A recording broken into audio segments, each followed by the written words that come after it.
नाज़रीन, अमरीका से तिजारती मुआहदे और तेल की ज़खायर के तलाश के ऐलानात के बाद पाकिस्तान स्टॉक एक्सचेंज में 100 इंडेक्स 1,40,000 की हद को भी पार कर गया। लेकिन कुछ ताजिर ऐसे हैं कि जिनको अमरीका की तरफ से ये लगाए गए नए टैरिफ्स पर एतराज़ात हैं, नाखुश हैं।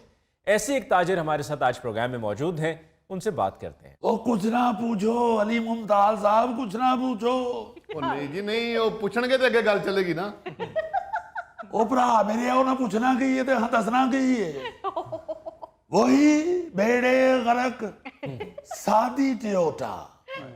आप सोचते हैं एंकर बन के इधर आके मेरी कुर्सी पे बैठ के कारोबारी बन के सोचें, अगर 5 मिनट के बाद आपके मुंह से भी ना निकला बेड़े गर्क तो फिर कहिएगा। और जाने दें छाबड़ी साहब, आपको तो बिला वजह ही रोने पिटने की आदत पड़ गई है।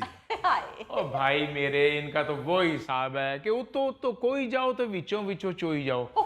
मईशत दी सारी मज चो के ते फिर क्या देंदे ने बेड़े गरक। साढ़े वाल वेख लो, साढ़े कोल कुछ भी नहीं, फिर असीं कहने जय बुड्ढो। ओ भाई तेरे का गुलूकार थे बच्चे दी सालगिरह ते फंक्शन ते गान लग पैंदा है, मैं नील कराइया नील का मेरा तन मन नीलो नील। ओ सोने आप लोगों को कारोबार की टेंशनों का क्या अंदाजा हो। इतनी उम्मीदें थी कि हर इक्तिसादी इशारिया महंगाई में कमी की निशानदही कर रहा है। स्टेट बैंक शरह सूद को सिंगल डिजिट पर ले आएगा, मगर किथों स्टेट बैंक ने तो वही किया है जो मेरे ससुराल वाले हमेशा करते हैं। वो क्या करते हैं जी? शदीद मायूस। आप खुद बताएं अली मुमताज साहब, 11% शरह सूद पे कारोबार कैसे मुमकिन है? कर्जा लेके उसका सूद दे सकता है कारोबारी आदमी भला? नहीं। वो इंडिया में देखें, बांग्लादेश में देखें, जरा गौरी साहब ने कहो जरा चक्कर ला के आना बांग्लादेश दा, ये तो जाके उन्हें घुल मिल जाएंगे। ये तो वहां से बेहतरीन ला सकते हैं खबरें। जी हाँ। बाकी खिते के जिस मर्जी मुल्क में चले जाएं यार, वहां शराय सूद रखी आदि गई है। इसलिए तो वहां कारोबारी तबका कामयाब, सोनिया गड्डियां, बेहतरीन लैंड क्रूजरा, इथे सादी टोयोटा। हद हो गई है यार। वो शरह सूद बनती 6-7% है। छाबड़ी साहब, आपकी भी समझ नहीं आती। पहले आप ही खुश थे कि स्टेट बैंक ने शरह सूद जो है वो 22% से कम करके 11% कर दी है, अब आपको उस पर भी एतराज हो रहा है। लो, इसकी अब मैंने ऐसी बम्बल तूश वजाहत करनी है कि आपके कानों में से धुआं निकलना शुरू हो जाना है। वो सरकार गवर्नमेंट ने ऐसे ही हमें टीट कनारी किया हुआ है। बात ये है कि हार्ट अटैक की तकलीफ हो रही हो ना, तो गिट्टे की दर्द किसी को भी नहीं याद होती।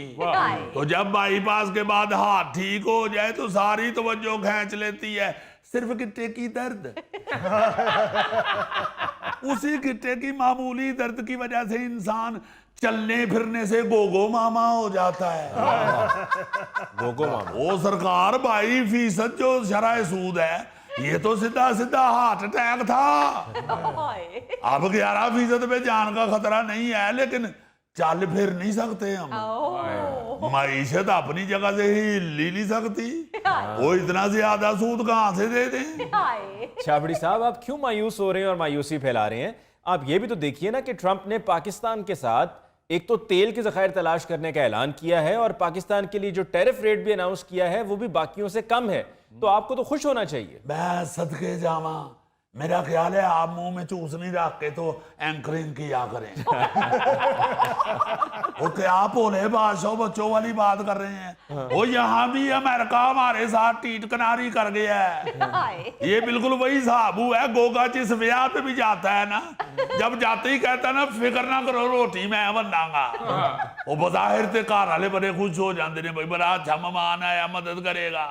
रोंदे उदों ने जो रोटी घट जाती है। ये अमरीका ने साढ़े नाल गोगे वाला हिसाब करना जी। और सरकार, ये डोनाल्ड ट्रंप जो है ये मीठा डोनाल्ड है, इसने चालाकी की है, इसने हमारे हुक्मरानों से काम सीख लिया है। जैसे हमारे हुक्मरान नहीं पहले पेट्रोल 30 रुपए महंगा कर देंगे ते 6 को महीने सारी आवाम नू चोक ते बाद चो कह दें 10 रुपए घटा लिया इन्हें भी साथ नलेह कीता ने पहले 29 रुपए टैरिफ है और अब 19 रुपए कर दिया है मारो ताड़ियां ओ ना हम इतने भी मासूम नहीं है कि एवं धक्के नाल ही चप्पड़ पप्पड़ करना शुरू कर देंगे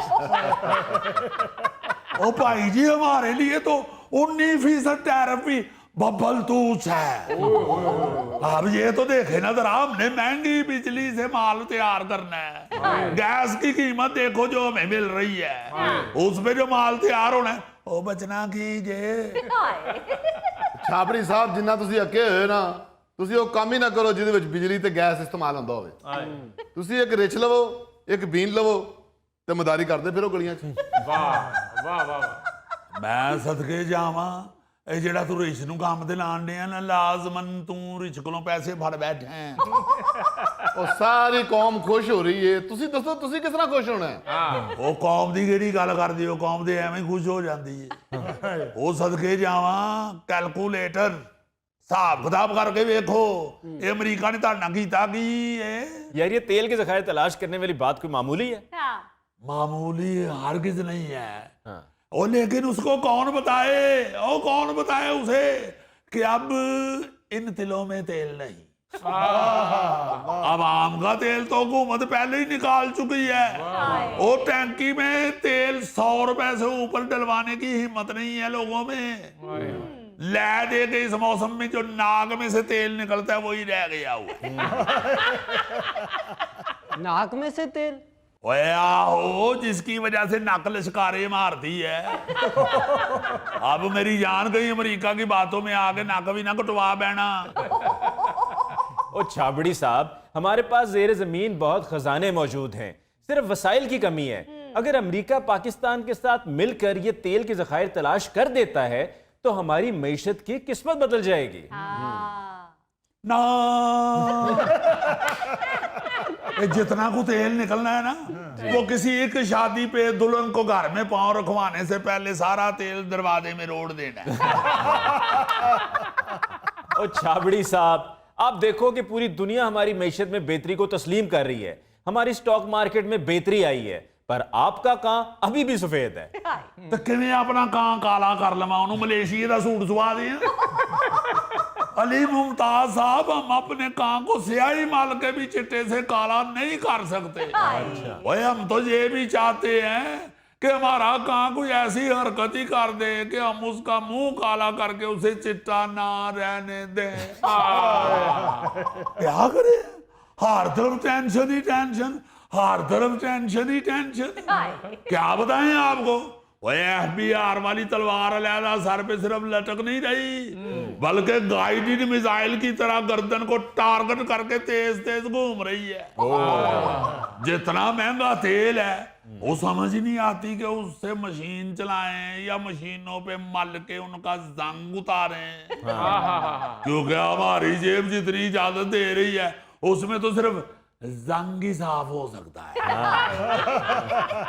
अरे छाबड़ी साहब, आप बताएं आप कैसे राजी होंगे? मेरी जान 100 गल्लां दी कोई गल ते बहुते पानी दा कोई हल बेड़े गर्क वो सदके जावा असी तो सिर्फ इना कहने FBR से ही हमारी जान छुड़ा दे फिर अगर कभी मुंह से निकले बेड़े गर्क तो फिर जिम्मेदार हैं हम। रब जानदा जी फैक्ट्री च बिजली दा बिल आंदा ते सारे दफ्तर दे अमले दा मुंह इंज बन जांदा है जिवें वड्डे ताए होरां दी खबर आ गई है। उथों मुंह लटका के घर पहुंची दा घर भी